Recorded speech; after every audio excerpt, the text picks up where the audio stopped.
Hello and welcome to the Hawkins Hellfire Collective. I'm Devin Grubb. And I'm Zach Grubb. And today we are going to talk about Will! My boy! William. Will the Bull Byers. William Byers. I think before we get into it, you should talk about the clues that we did for this week for Will. I will, because you will. one of them needed some clarification, so I am going to go over the clues. We had Sorcerer's Apprentice Mickey. We had a bowl. A bowl. just a bowl. It's called a bowl. We had Celebration from Wedding Crashers. And then this was the one that needed some clarification. It was a picture of a goose for his goosies, not a duck. But shout out to Ham Radio. They guessed William. I thought you were gonna have to explain Celebration too. Well, I mean, that's kind of like our. Yeah, that's our it's like our running joke, thing. yeah. But we've said it on here a bunch of times. His painting from season 4, like, because it spent so much time being rolled up, like, I have to hide my painting. We were like, it's Celebration. So we used Celebration. Perfect. But yeah. Perfection. And a bowl, obviously, because he's got the same bowl cut, like, throughout the entire series. Except for season 5. Season 5's hair's a little bit better, but still in that They still call it out. It's not popular. Bowl shape. And then, obviously, Sorcerer's Apprentice, because season 3, he's in his Will the Wise wizard outfit. Yeah, he gets his powers. Yeah. Well, no, his wizard outfit. I did it not because he's called the quote unquote not because of season 5 with the sorcerer. I did it because it's right in season 3. In season 3 when he's trying to play D&D and he's wearing that purple. He's wearing his Will the Wise costume. Yeah. But yeah, so those are the clues. Ham Radio, you done it again. Done it again. You done it again. The Goosies. So, season 1, Will Byers. Not much to say. Yeah, I mean, he spends all of season 1 essentially in the upside, almost all of season 1 in the upside down. So we really don't see him. We only get Will at the very beginning and the very end, really. Yeah. I do have, just because we do see him in the first episode and you kind of get an idea of how he is with the friend group. I have that he's a little bit, he comes off as kind of shy and timid. But he's honest. He won't lie to Mike about, the dice roll. Like he tells him, look, I could, but I couldn't, it was actually this. I don't remember what the number was. I wrote the same thing. I wrote he was indecisive and honest. Yeah. Oh, but also, he is kind of tough because he pulls out the shotgun when he gets home from the shed. Yeah. So he's willing to shoot whatever this thing is that is coming after him. Even before that, I wrote that he was more adventurous. Probably before we get to, the trauma he has to endure. Because when he and Dustin are on their way home, oh yeah, they start racing for that comic book. They start racing for the comic book. That's and Will's winning. Yeah. Will was going to win. So, like, he did have that adventurous side to him that I think gets lost after this. But yeah, I said the same as you. He's not weak. He knows how to use a gun. He's scared, but he's ready to go. Yeah. And then that's kind of... That's it from Will. Kind aside of really from all we get. Well, aside from him being in the house, mm-hmm. we can't see him, but he's communicating with his mom. Yeah. So he's smart. He's very smart. He's figuring stuff out. We only really get like glimpses of him in season 1. Like that's you okay? Yeah, I'm fine. Okay. Yeah, we really only get like glimpses into who he is. We can definitely like discern some things though from what we see, what we don't see. Like he stays at his house because he knows it's his best chance to communicate with his mom. But whenever the Demogorgon shows up, he knows to move. Yeah. He is constantly on the run while he's in the Upside Down. And honestly, I think we all know that we've all watched, like everyone here has watched season 5. We should talk about what season 5 showed us about his time during season 1. Yeah. Okay. I might actually have notes on that I think I do season too. 5. Yeah, I do. Okay, so you want to talk about the season 5 flashback in relation to season 1, Mike? We should, Will? because it is season 1 Will. It's just that we don't get to see this until way late in the game. Yeah. So I'd say he shows more strength than we're initially led to believe. Yeah. He's on the move, and he's kept that gun with him. Yeah. He holds. I said that he holds his own against the Demogorgon, and he lasted alone in this unknown place. He lasted there by himself for 6 days before he was caught. Yep. That's a lot. And he didn't go. He went down swinging too. Yeah, he didn't go down without a fight. It was, he got caught because he fell out of a tree, not because, not because he it got gave him. up, not because it got him. But that's a long time. That's a long time to survive on your own. I feel like as an adult, No one else survived the Upside Down for that long. no one. No. I mean, I'm not even thinking in Upside Down terms. That's a long time to survive in an unknown place. Yeah. For anybody. And he's 11? Yep. And, throw in the supernatural elements of it all. It's even more of an unknown place. And you know what I found interesting about this? I don't remember perfectly. I know we had an episode on it, but I don't remember every detail. But they did release that comic book way back in the day about Will's time in the Upside Down. We talked about it. We've talked about it a couple of times, I think. But nothing that we learned in season 5 really negated that, did it? No, it didn't. So if you're looking for a piece of Stranger Things... It kind of just confirmed it. Yeah. If you're looking for a piece of Stranger Things media that actually fits in... It would be that. Comic was it still works. And we really liked that too, because that was something that was the first one, wasn't it? That I think that we read, yeah. But like that was the first thing that we had said rewatching it before season 5 came out. We always said it would have been really cool to see, Will in the Upside Down, and then we read that book, and then we were like, that's really awesome, like it would be cool if that was part of the show. And then lo and behold, they gave us that little look flashback with season 5, which I mean, I know the whole point of it was to see him getting taken by Vecna and all that blah blah blah, but like you get to see that he wasn't just hiding. Yeah, I mean, what it really did for me, and what I hope was the intention, was that it showed that Vecna's whole story of Will being this weak little kid is inherently bullshit. It's there to it's his way of manipulating Will. Right. Because Will thinks he is that way. But the outside observers who have seen Will's story are like, this kid survived everything. Yeah. This is the strongest kid we've seen. Yeah. Yeah. And yeah. Absolutely. It's very funny how perception can warp your own idea of who you... Like, your perception can warp your idea of who you actually are. Mm-hmm. Well, I mean, and I feel like we'll talk about it as we get through the seasons with Will, but like, he's never really, even by his friends and family, and he's never really told or shown that he actually is this strong survivor who can hold their own, because they're always Mike does it. Mike, to a point.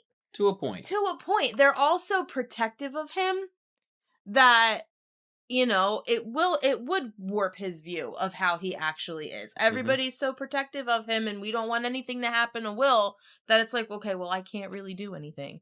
Yeah. Until you get to season 5 and he's like, I'm tired of not doing anything. Yeah. I'm trying to think if there was anything else season 1 related. I don't have anything else. No, I think that's pretty much it. Yeah. But that's a good recommendation for that comic. I wish I remembered what it was called. I don't either, but it's if you look up the Stranger Things comics, it was the very first one released, if I'm not mistaken. Yeah, it was an early one. You can it would be easy to find. Or just go through our archive or all of our videos, like one of the beginning ones. We talk about it. We do. All right, so season 2. They get Will out of the Upside Down. He was hooked up to that thing that put Demogorgon in his belly. And sorry, our dog was making noises. She's I was fine. Like, what is happening? She's just sleeping. She's having a dream. They put a Demogorgon in his belly. He barfed it up, and that was Dart. Yeah. And now, season 2. Season 2. He's having visions of the Upside Down. That's the first thing I say.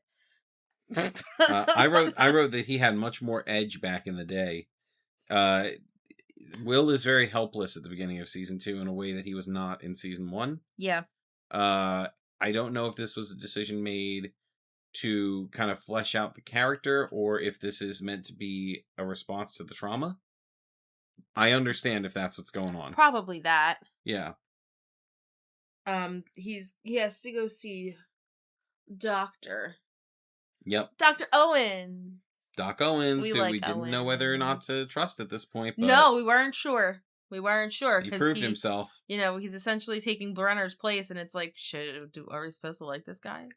As soon as the board of directors is like, we don't really care if this kid lives or dies, and Owens is like, what the hell is wrong with you people? I'm like, yeah, okay, we like this guy. Right. No more ambiguity here. He cares about Will. But we're not going to get too much into Owens because maybe we're going to have an Owens episode. Maybe we'll talk about him. Maybe we'll talk about Owens. Yeah. So I wrote down that he calls for Mike whenever he's in trouble, and he only shares his visions with Mike. I put that too. Yeah. Yeah, he tells Mike about the Mind Flayer visions that he is having. Yeah, and I feel like only Mike. And only Mike. Nobody else knows. And they have their little heart-to-heart Halloween night. Yeah. And it kind of, in my estimation, solidified Will's feelings for Mike in that scene. Mm-hmm. I feel like everything built on their friendship to, one-sided romance is there. It's where it really starts. Yeah. Absolutely. I put hive mind connection with Dart pulls him back. What is Yeah, that? I wrote the same thing. Okay. So the hive mind made Will recognize Dart. So his connection to the hive mind at this point is still tenuous because the smoke mind flayer hasn't fully taken him yet. Mm-hmm. So when he sees Dart, it kind of he has like a flashback to spitting him up, and it kind of brings that closer. Okay. And then I have an asterisk note, and this might have just been one of my asides. I put, are his feelings Will, Vecna, or the Mind Flayer? And then if Mind Flayer and Vecna are one, he should have access to Will's memories? What? What was that? You know what? I vaguely recall you talking about this when we were watching it. Yeah, I don't remember why I wrote it. Why did I write it, guys? What does that mean? Maybe it was just a stray thought. Or maybe I'll get into it when we get further into Will's stuff. But I don't remember. But it seemed relevant because I don't write down things that aren't totally irrelevant. I'm sure he does have access to Will's memories. I'm not really sure where that would play into things, though. I don't know. I just wrote it. Okay. Who knows what it means? I don't. We watched it a while ago. Because that's what happens when you decide to do a deep dive on every character. Yeah, it's actually been a while since we watched the show at this point. Yeah. So anyway, he stands up to the Mind Flayer. So anyway. Segue. He does. He does, thanks to Bob Newby, superhero. Bob Newby. Tells him about the clown who just yells at him, go away. And he tries the same thing. And look, under any other circumstances, this is a pretty solid piece of advice. If you're plagued by nightmares, and they're not, like, wildly intense, it is a good piece of advice to stand up to the nightmare and to change the dream. It's a good thing to do. This is not the situation for that. No, well, because Bob doesn't know what he's dealing with. No, and Bob couldn't know what he's dealing with. He couldn't know what he's dealing with. And then this is when it takes him over. Yeah, and I think from this point on, he's never really in full control. And I think this is what I was set. I think that's what the note is in relation to. Because he's trying to be like Will. Oh, the Mind Flayer. The Mind Flayer is trying to be like Will. So that's that. Okay, I think that's what that was in relation to. We had differing opinions here because I don't think that's the Mind Flayer trying to be Will. I think the Mind Flayer is letting him speak, but only enough to seem normal. Like, it's already holding him back from certain things at this point. Mm-hmm. Well, that's it. I said his drawings are him trying to be able to get out, but the Mind Flayer is keeping him from actually saying it. I wrote the same. He frantically draws because the Flayer won't let him speak. He won't let him speak the words, right? I also wrote, when he says he likes it cold, does he mean Vecna?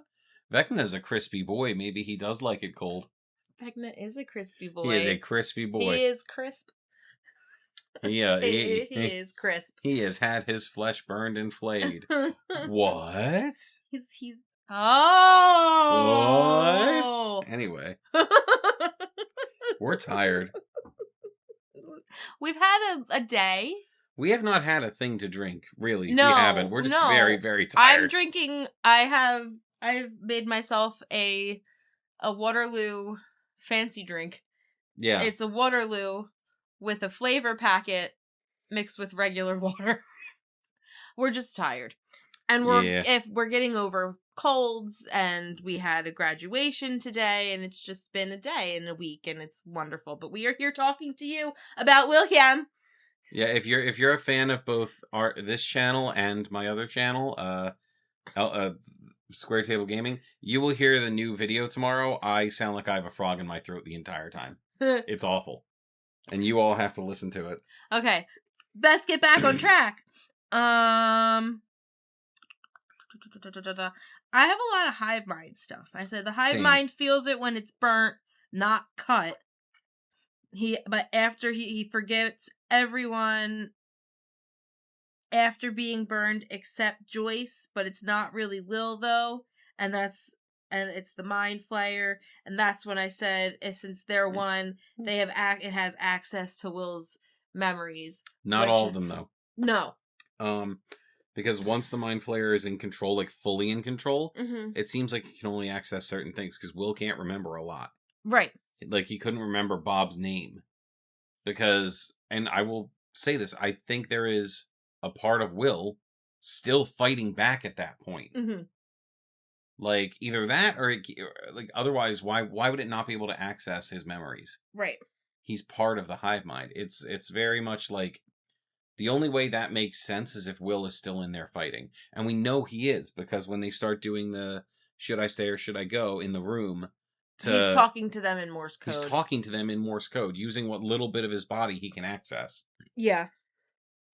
So Will is in there, Will is fighting, and I am of the opinion that the Mind Flayer Will not being able to remember things is Will fighting back and being like, this isn't me, guys, I don't know it, look, this isn't me.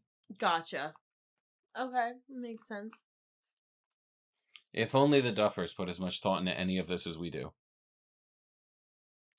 I also put that at the end of the Polywog episode, there's a Vecna clock sound. There is. I think I talked about that when we did our episode about the Polywog, but it felt relevant again. I would love to go back to like an old DVD version of season 2 and see if it was there the whole time. Because I don't know. Yeah, because honestly, if we got the whole series, which is coming out soon, it would probably be on it. Yeah. But if we got like season 2 when it came out, who knows? Wonder if I could find it. I have season 1. You do have season 1. Yeah. You do have season 1. Thanks, Uncle Mike. I don't have anything else for season 2. I don't know what else you got though. That's it for me on season 2. Will's body just goes through so much trauma. Yeah. This poor kid. Is it any wonder why in season 3 he just wants to be a kid? It's so unfair. That's all he's fighting for. Like, hey, give me back the last couple of years. Yeah. I really need them. Yeah. So season 3, my very first note. You want to know what it is? You want to know what it is? I think it's the same one I have. First instance of the Goosies. I just have Goosies at the movies. Goosies at the movies. Goosies at the movies. Yup. And a little PTSD. Little bit. Little bit. Just piling that on. Just and he never really gets a break. No. He's feeling very isolated. I wrote not vibing with all the time Mike and Elle are together. Yeah, he's feeling very isolated. Because of that isolation, the fact that he has his Goosies, he doesn't say anything about it. Because he doesn't want to be even more ostracized than he kind of already is. Yeah. Like he's used to being excluded from other people and feeling isolated from other people, but this is a different instance because now he's feeling that way with his friends. With his people. Yeah. Which I'm gonna mention something about the animated show real quick. Go for it. I do like that he's a little bit more included. Very much, yeah. In stuff, because that happens after season 2, and he's very much included with everything, and in a way it kind of makes how they treat him in season 3 worse. Yeah, it is. If you think about it. It really is. Because he got to do everything with them, with their adventures and all, and then all of a sudden, well, I'm more concerned with making out than I am with being your friend. It's not my fault you don't like girls. That's so mean. He takes that back immediately. But it was a friend stepping over the line. Oh yeah, but it's very cruel. It is. I wrote, like, this poor kid just wants to play D&D and be with his friends. No one's taking him seriously, and he has one of the most valid crash outs on the show. It's a valid crash out. He's tired of playing second banana to their girlfriends. He's hurt. He's alone. And he destroys Castle Byers. Yeah, he tears Castle Byers apart because he cannot deal with his feelings. Right. Like, he's also...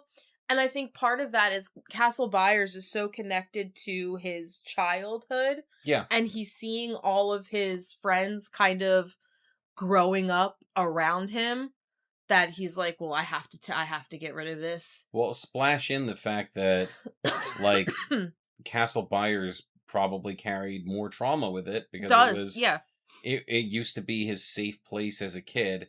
And it became his hiding place when he was literally fighting for his life. And as we see from season 5, it's the place where the Demogorgon finally gets him. Right. And I feel really bad for him in this season. Because it's like he just wants to be a kid. And he's essentially 2 years, for being the same age as them, he's like 2 years behind them. Yeah. Because he lost so much time. So... And also, that's another cause for his isolation, because everybody's kind of like grown up around him. Also, probably dealing with budding feelings for Mike that he doesn't understand. He doesn't understand, exactly. And like he's, again, like you said, he's doing that 2 years behind what everybody else. Right. It's messed up. It's messed up. It sucks.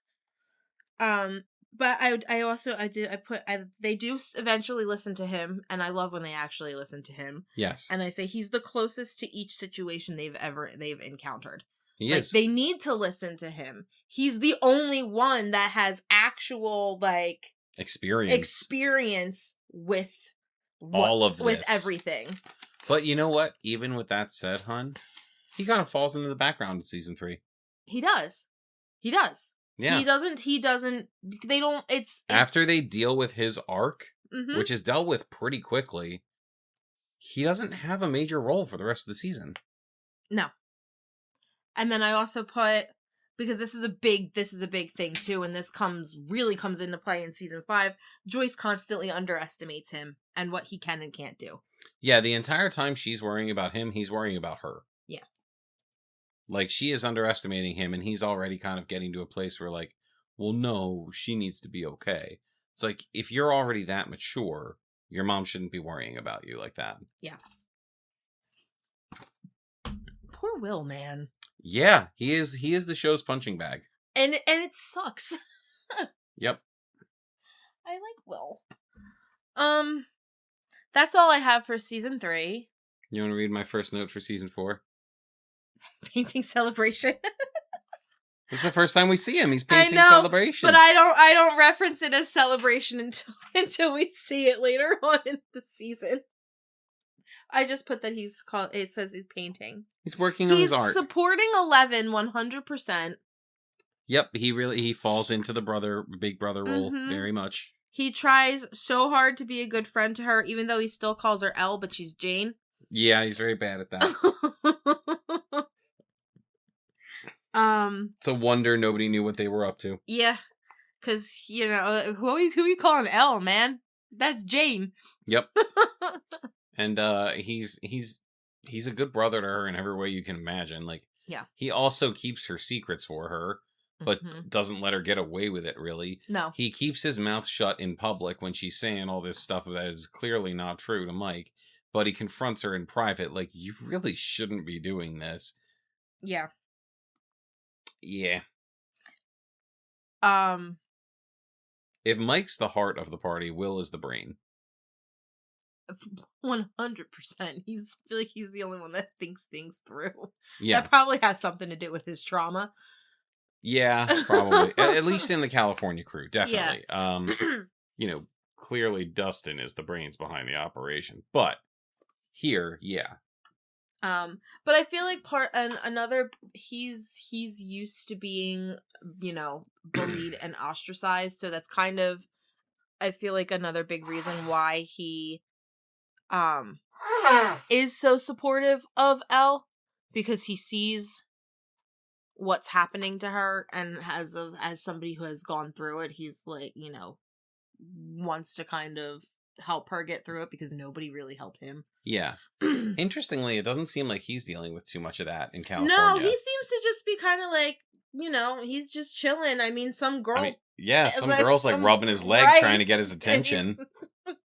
And he's like, oh no. And this None is for me, this thanks. is the season when he's got like the worst hair too. Like, his hair is so bad in this season. Yeah, Will could have done well for himself in California if he wanted to. This is the bowl cut season.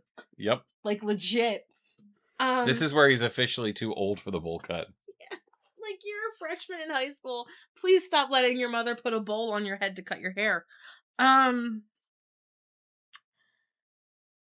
He can't wait to see Mike. He's definitely feeling more isolated than ever. I put that too. I'm like, because he's sick of 11's lies, and he's feeling left out and alone again. Yep. Mind you, they go out on his birthday, and nobody says happy birthday to him. She's just bashing people's heads in with roller skates. Happy birthday, Will. And Jonathan is completely checked out. Yeah. Which he gets an apology for later, but he completely checked out on Will for what it sounds like is an entire year. Mm-hmm. I think this is where I start really disliking what they were doing with Jonathan's character. The same for me. We really did not like Jonathan in season 4. I didn't like him much in season 5 either. Neither it felt like a continuation. It was just of a 4. continuation. He was just less high. Yeah. And honestly, I don't know where this came from. I don't. Because this is not the same brother that we had in... Definitely not the same brother that we had in season 1. Yeah. You know, season 2 and season 3 is kind of doing his stuff with Nancy, but he's trying to, you know, he's always there for Will. I mean, he like loses his mind when they're trying to burn the mind flayer out of Will. Like, he is like not handling that well at all. I feel like Jonathan, and not to spend too much time here, but I think it's important for kind of framing season 4 Will. Yeah. Jonathan somehow fell back into an issue that he had in season 1 where he has zero confidence in himself. Mm-hmm. Like, he thinks he is terrible. And he it seemed like in season 3 he moved past that insecurity. Yeah, a little bit. Like, I felt like there was growth through the first 3 seasons with Jonathan becoming less insecure, more sure of himself and his work and the things he's passionate about. Like, at the paper, he's out there doing good work in his photography. Yeah. And then they go to California, he just starts getting high with Argyle and decides he's terrible and he's holding Nancy back and all this shit. Like, I just had a thought, but continue what you were going to say. I hate to say this, but it almost seems like Jonathan needed to be useless so they could keep beating up Will. That's and then my other thought was so that they could like forward move a relationship that was going to go absolutely nowhere. Yeah, because they were really leaning into Nancy and Steve.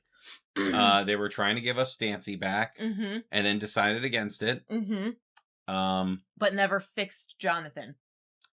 I want to say something, and like I don't want to be so mean because we love this show, and this would be incredibly mean to say about the showrunners. Always mean. Man got divorced so hard he broke up his characters. Oh.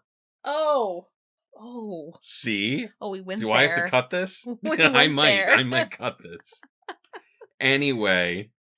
Well, we wouldn't be the first ones on the internet to say it. Any hoozles. He back to Will in season 4, since we just went off on a huge tangent about Jonathan. But before we go back, guys, look, Duffers, I know you listen to us. I know. I know that you listen to our show every week. Look, we really do love the show. They're 2 of our 19 they're subscribers. They're 2 of our 19 subscribers, I'm sure of it. Guys, we love what you've made here. It's all in good fun. We're just ribbing. We really do. We have insane issues with season 5, but overall your body of work has been great. Please don't take it too personally. Thank you. We wouldn't sit here week to week if we didn't actually love it. Anyway. He gives Mike advice about opening up and telling the ones you care about things, and take your own advice, Will. And he can't. Poor Bobby. Yeah. And then I call it celebration. He shows Mike the portrait. I call it celebration. Were you at all, like, underwhelmed by the painting when you saw it? Yes. Like, he was holding on to it for dear life all season. And it kind of just looked like a slightly better version of what he used to do in pencils. It actually didn't look that great. I expected Will's artistic talent to be shown off. I thought it would have grown a little bit. Especially because, you know, season 1? She's like, was it my Will? Because this is what he can do. And it's like this great picture. Yeah, like, was it good? You know, and he, even in his, like, mind-flayed state, drew the whole, you know, all the tunnels and everything, and they're shading and shit, and they're really good. And then, I don't want to say it's, like, a children's drawing, but the dragon's really good. Like, the dragon looks good. The people are not so great. One of Will's defining characteristics is how he's artistically gifted.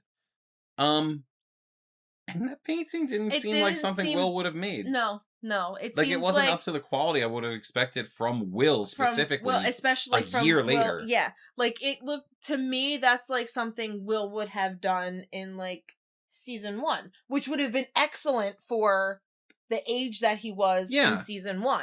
he was like 11. Well, now he's supposed to be 14. That's 3 years. 3 years where he never stopped drawing. Right. He never stopped so, being artistic. Like, it was a little, celebration was a little underwhelming.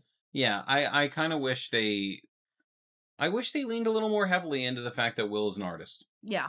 Yeah, and should have. Now that we're saying this out loud, it's not even in our notes, but that doesn't come up once in season 5. No, his artistic capability. No. That's like one of his greatest strengths. Honestly, like that would have made sense for like part of his epilogue. Imagine if in the epilogue, instead of being at a bar scene, right, in a bar scene, like he's painting in a studio and his boyfriend comes up. Yeah, like that would have been really cool. That would have been awesome. Why couldn't Will be an artist, man? He probably is. I don't understand why that's like a major character trait that just gets dropped. Yeah. Well, what are we talking about? Come. Sorry, if we were on camera, that would have been funny. Anywho, he talks about how 11 needs Mike, but he's really talking about himself. Jonathan catches it.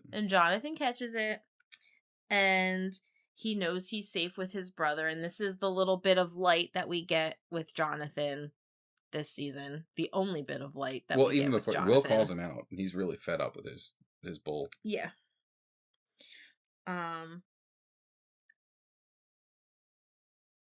Okay, I'm just gonna read this. When he tells Mike he's the heart to keep helping 11, he sees how much Mike loves her, and it's like he's letting go a little, moving on. Yeah,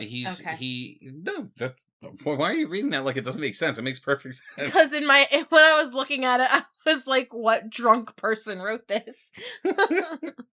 So I wrote something similar. Will reminds Mike he can reach Elle in a way no one else can. Okay. Like, he can tell her how she makes him feel, and it will make her feel strong. And for Will, what you were saying is that in watching Mike do that, he starts to let go of Mike. Yeah. Because he could see, like, the way he feels about 11 is real. Yes. Okay. That's I did need to be deciphered a little bit. I think you were fine. You were fantastic, don't you? I love you. You're great. Aw, thanks. An avocado. Thanks. Anyway. I don't have anything else for season 4. He does get his goosies again. He does. When he's back. He doesn't. You mean the goosies that mean nothing because they didn't come to anything in season 5? So he doesn't get them when he's in California, but he gets them when he comes back to Hawkins after the world exploded. And then he doesn't get them again. And like the goosies are supposed to mean that Vecna is nearby. Yeah. They don't mean, I can feel the upside down around me, because if that were the case, he would always feel that way. Right. Especially through season 5. So he got the goosies. They walked out into that field where the upside down was breaking through, and then nothing. So what? Like, Vecna must have been nearby when he was at the cabin, and then he just wasn't nearby anymore. Well, if we're to believe season 5, at this point, Vecna's already retreated to the Abyss. The Abyss. So that made no sense. Well, but then again, nothing about that ending makes sense when you consider season 5, because it doesn't flow. The promises made in those last few minutes are completely broken. What a segue. Into season 5. I mean, Will's great in season 5. I like Will, yeah. My first notes are, we already talked about them. When we talked about season 1. Yeah. And then my first note after that is for Eddie, and I said, it didn't even know him, but he's all about, because Eddie haunts the narrative. Yeah. They would have been super cool with each other. Just saying. They would have been bros. And then he's a creeper. I didn't even write about that. My next note is he's a creeper. Not your regular goosies. These are advanced goosies. Oh, that's when he starts seeing things. Okay, when he's like seeing through. Yeah, the Goosey's giving visions. Okay. Advanced Goosies. So yeah, at that point he can now see through other people's eyes if Vecna is controlling them, which does translate to the Demogorgons. He can see through the Demogorgons' eyes. Mm-hmm. I wrote notes about how he's still backing down from his mom. Well, yeah, I have. He's still before I had. He's still tied to the hive mind, but more intensely, which goes along with what we were saying there. And then, yeah, he stands up to his mom. He wants to do more. Sorry, thought our kid just fell out of her bed. She didn't though. She's good. We're good. It said he stands up to his mom. He wants to do more than just sit around. He's fought every time and come back stronger for it. So Yeah. like, let him cook, man. When he has a plan, he knows what he's talking about. He's more assertive about it. Robin's got his back every time he thinks he can do something, which I liked. Mm-hmm. I really liked the two of them. Their dynamic through the season. Good. Yeah. I thought it was the biggest death flag in the world for Robin. Her. Yeah. I can't believe that they didn't kill anybody. Not that you need to kill people to make a good narrative, but stop pretending like you're going to do it if you're not going to do it. Okay, we're not bashing season 5. We're talking about Will. How can we without doing that? I'm just saying, he lays into Joyce about how he's tired of staying on the sidelines. Yeah. Like, he actually, like, he is more assertive than just like, well, no, I want to help. Like, he's like, what the hell, man? Yeah. Meanwhile, he's out here taking control of Vecna. He also comes up with the kidnapping plan. Yes, he does. It said, Will's got a plan. Kidnapping. Well, he's experienced it firsthand, so he knew how to get away with it. Yeah. I also put something. This is a testament to him because I said he apologizes to Joyce because he's a good kid, which is a testament to him as a character. Yep. However, he does not owe her an apology. I don't think so. I don't think so either. Because he's right. Yeah, he's 100% right. And it's what we've been saying. You know, he's been through so much. He's been isolated from everyone. Nobody wants to take him seriously. Everybody just wants to protect him. But ultimately, he's the only one who has firsthand dealt with them. Yep. With these things. And like, not that they haven't either, but he's dealt with them at a different level than everybody else has. Like, they're dealing with it in like the physical capability, he's dealing with it in both the physical capacity and mental. Yep. So, yeah. So I think after this point, they take down the Demogorgon. They put the tracker on it. I'm trying to think what Will is doing after this. This is Will like takes, right before. Well, he takes a back seat until we get to like the mid-season. Until we get to the 4th episode. Yeah. Which is like fantastic. This is the best episode of Hun? It's the best episode of season 5. It's what I said. Their episode 4 of every season is like the best episode of the season. Yeah. Hands, I've said it on this before, and I'm saying it now. The 4th episode of the seasons are always the best one. I wish I could remember what the 4th episode. What's the 4th episode of season 2? Season 2? Yeah. Because I'm trying to think. Because season 1, it's the body where they find Will. Season 3, it's the sauna test. Season 4, it's Dear Billy. And season 5, it's what we are about to talk about. I'm going to laugh so hard if it's the Callie episode. No, Will the Wise. It's Will the Wise. It's right after he gets after he gets possessed. Okay, so there you go. I stand my ground. No, I know it wasn't the Callie episode, please. Yeah. Please. That doesn't exist in my mind. Great, you know what? Yeah, great acting from Noah Schnapp in that episode in season 2. Mm-hmm. Okay, so he uses what he learns from Robin about,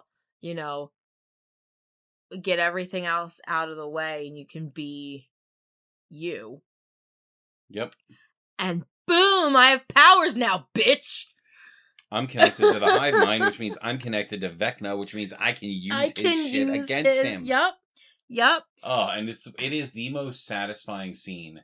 Yeah, because before that even happens, Vecna comes out and he essentially threatens him, tells him that he's weak and all this stuff. I used you. I'm going to use these kids the same way I used you because you're all weak. And then he uses his power, and he actually Vecna's a little scared. He took him off guard.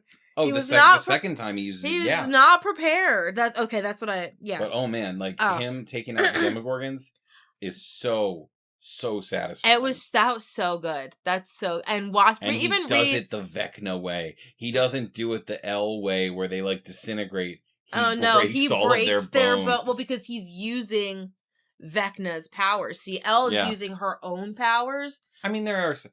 Hold on, season 5. They're all the same powers. Season 4, I guess, but you know what I mean. He's directly using. He's using his methods. He's directly using Vecna, so it would be that bone breaking. The bone breaking. Yeah, and then he uses it again on Vecna. He takes him over. He fucks up his leg, and he actually communicates with him. Max, and he run! Right, he uses. Oh, it was so good. Yep. That scene was so good, so good. But then they kneecap him immediately. After that, play a word. He messed up Vecna's leg. But I said he stands up. Well, he stands up to Vecna even when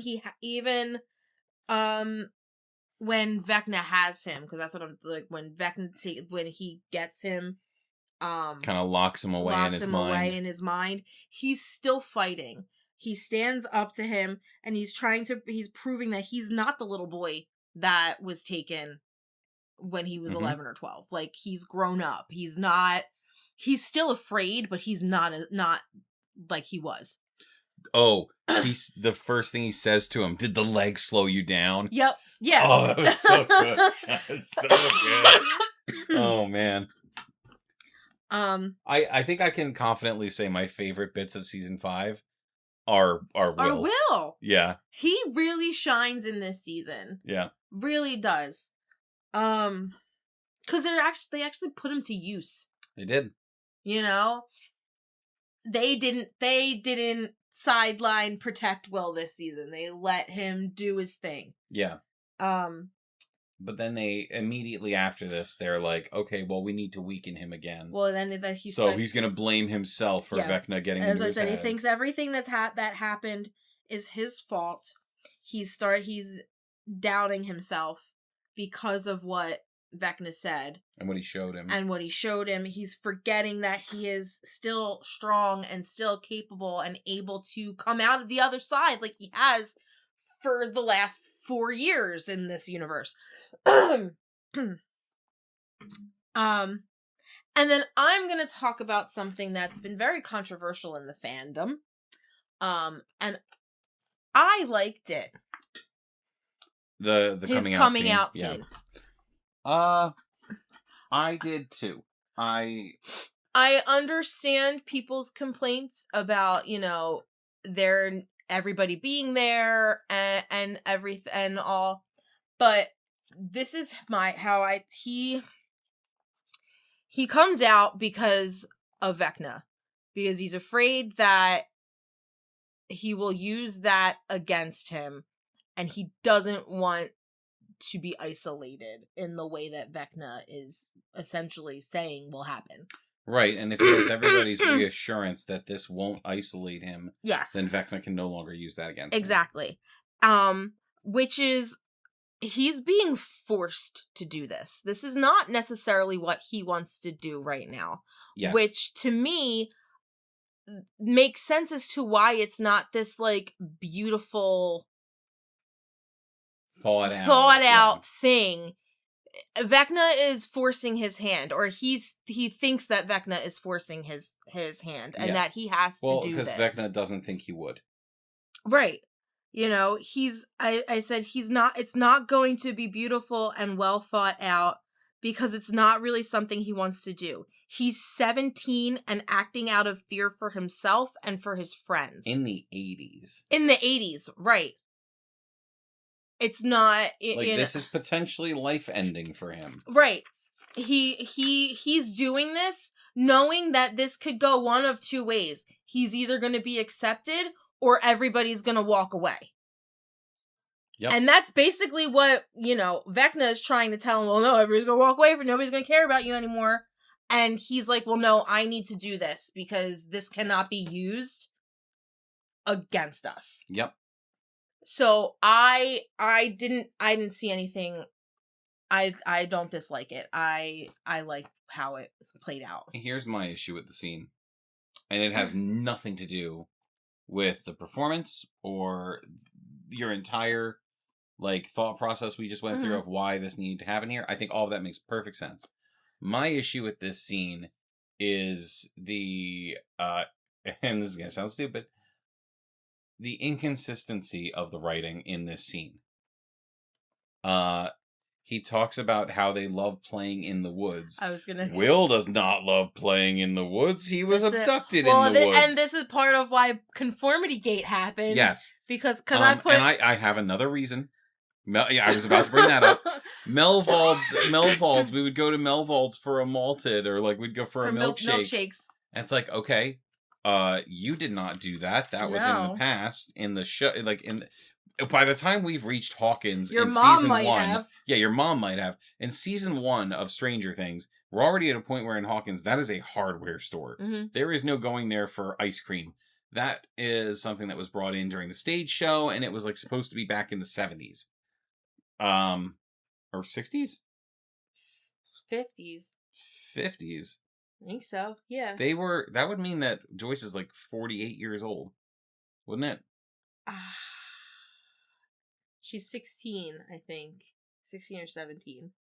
And the I don't think she's over 40 in season 5. I think she is. Really? Yeah. Okay. All right. So maybe. I think it's late 50s. What their timelines don't make sense anyway. We've talked about It's irrelevant. It's irrelevant. So, I used to say that's the same thing you just said. That's the Conformity Gate stuff. Mm-hmm. Are they playing this it's Vecna actually speaking? No, it was dumber than that. And this is where I get into a different layer of Conformity Gate. ChatGPT. Oh, God. This is they fed this into an AI and told it to spit out a speech based on what the AI knew about the show.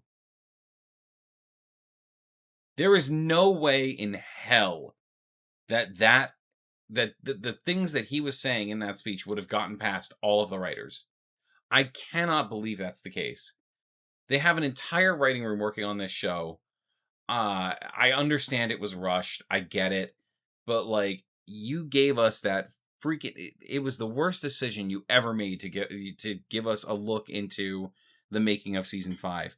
Because the fact that you left that tab for ChatGPT open where anybody could see it, and that didn't even went through all the editing of this, and you opened Pandora's box here for us and everybody else to think that this script was majorly half-assed, and you utilized AI to do it. And for me, this part of Will's speech is the most damning evidence for it. I was looking at it from, character standpoint. Oh, I agree 100%. Since we're talking about the characters. This matters. No, it does. No, it absolutely does. Because it doesn't make any sense for Will's character to know anything about Melvald back and then. Yeah. It's not something he would have done. And it also doesn't make sense that Will would talk about loving running through the woods together. Since he was kidnapped in the woods. He was kidnapped in the woods. He has severe trauma. Yeah. Based around those woods. Yeah. It's so weird. Honestly, all of them I feel have a little bit of trauma about those freaking woods. Probably. I don't think they're going willingly. Anyway, my tangent aside, I do think it's relevant, but my tangent aside, I didn't say it's a very good it scene. It is relevant. No, I'm talking to myself. Oh. I think it's a good scene overall. And it does not deserve the hate that it gets. No. I mean, I get why there is, but like, I'm seeing it. I'm trying to look at it from the time period that this is supposed to be happening and why he's doing it. Right. Like, yes, this is potentially life ending for Will, period. Yeah. It's because he is a kid in the 80s coming out to a very large room full of people. Yeah. That these are his friends, but they could not be after I say these things. We don't know if Murray is cool with gay people. Right. I would assume he is, but we don't know. They assume it. We don't know anything about Vicky. We really don't. I mean, there's a lot of people out there. Yeah, she's dating Robin, but maybe she doesn't like gay men. There's a lot of people who think that she's like cool with them all getting like captured at the end of this season because she's just kind of like standing there like whatever. Yeah. So like, I was dragged into who this. Who knows? I was a plant. I never liked Robin. So my last note about Will, you might have more, is that he helps 11 fight Vecna and he's not afraid anymore. Yeah, his part in the Vecna fight is cool. I didn't write anything about it, but I did think we should bring up his whole conversation with him when he's like, you were a kid like me. He tries to bring him over to the good side. Yeah. I will say I'm glad that didn't happen because I was so afraid that was gonna happen. I am also glad they didn't do that. I don't necessarily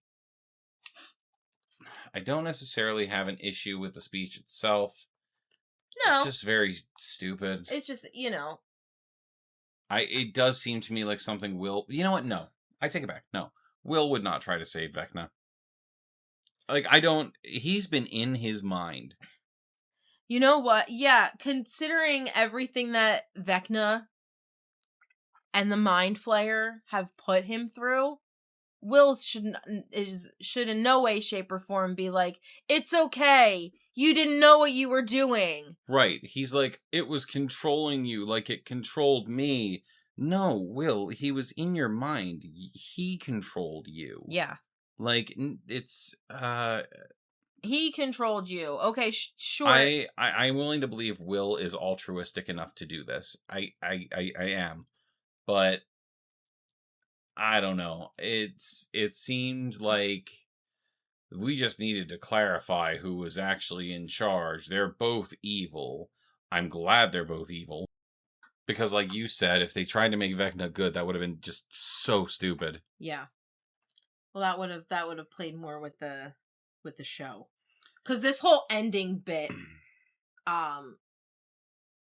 does. It does. That's how the stage play kind of ties in. And look, we shouldn't get too far into that. No, I'm not going to. I'm just saying that's why this is what happens. So like I'm willing to believe that Will would certainly be altruistic, but also this guy was your abuser. Yeah. For 4 years. Mm-hmm. Doing some of the most messed up things to you could possibly imagine. Mm-hmm. And you're really going to sit back and go, oh, well, it was actually the Mind Flayer doing it. You can choose to be good. Help us fight it. I don't know, man. It hits wrong. And I like who does the final blow to Vecna. I do. But also, part of me I thought it would have been cool if Will was the one to end it. I think since it started with him. I think when 11 was pushing Vecna onto that spike, essentially, mm-hmm. Will should have been cracking bones along the way. Yeah, like he should have had some kind of play in his ending. Yeah. You know, he deserves to have that some kind of justice, his own justice. Imagine if Vecna got Vecna the way he Vecna'd people. Yeah. Vecna. Yeah, it's a verb now.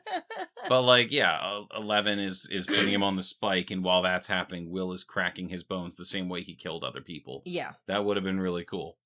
But hey, we don't know better than the showrunners. No.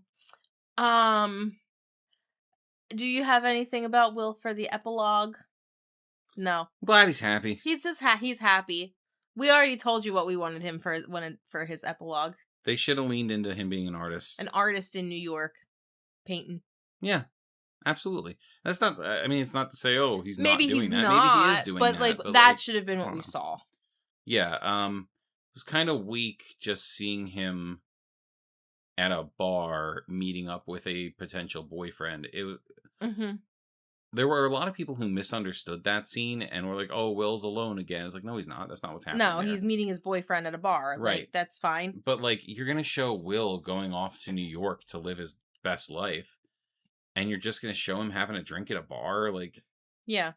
If he found community and if he found love, shouldn't you be showing that in a place of community? Or rather, maybe he's having an art show.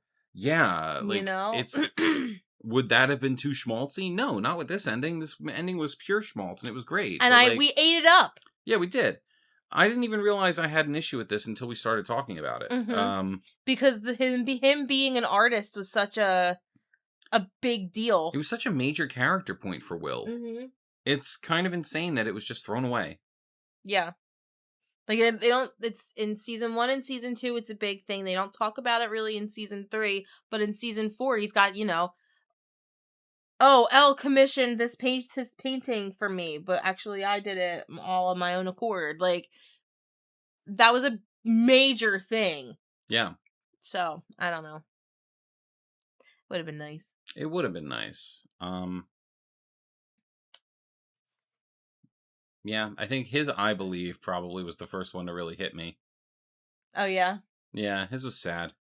Yeah. He was ready. He was blubbering. I still love, I love Dustin's. I believe. I love it so much. I love it so much. But yeah, I don't have anything else. You don't have anything else. So. No. Trying to think if there's any kind of last thoughts we should have here. I don't. Will was in no way underutilized in season 5. He was great. No, Will was great in season 5. I feel like he finally got, he got the catharsis he needed in a lot of ways, which is great. But like so many other characters, I wish who he was beyond his trauma was important. Mm-hmm. Yeah. I don't know. No, I get you. Great character, Will Byers. We fantastic character. We love Will. And I'm glad we finally got to see him do some stuff. And it did start with Will, and it did kind of end with Will.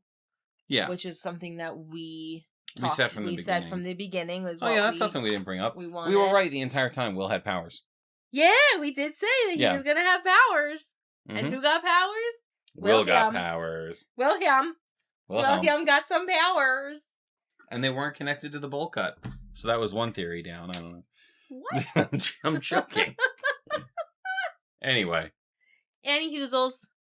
Signing off from the Hawkins Hellfire Collective. I'm Zach Grubb. I'm Devin Grubb. Dusty Buns gets it done.